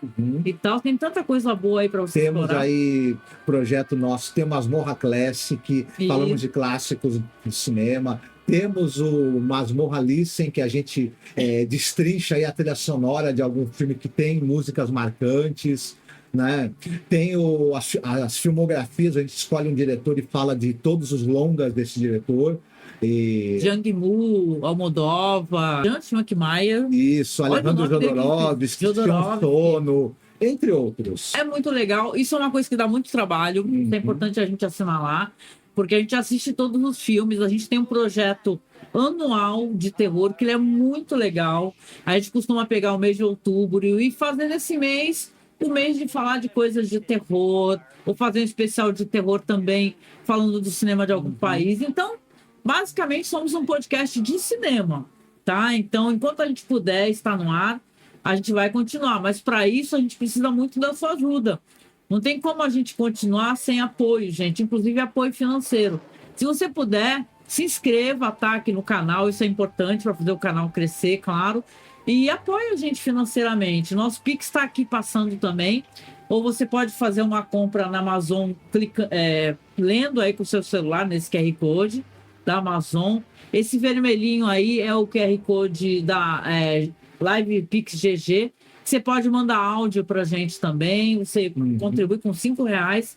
Então, qualquer valor, seja no Apoia-se, que é um valor mensal, seja no Live Pix, seja na Amazon, já nos ajuda, tá? Então, convido você a nos ajudar a continuar, a tentar, inclusive, já que você parece que é fã do Rod Serling, que nem a gente, continuar falando talvez de Rod Serling, tá? Sua ajuda é muito importante. E vamos agradecer também a quem já nos apoia, tá?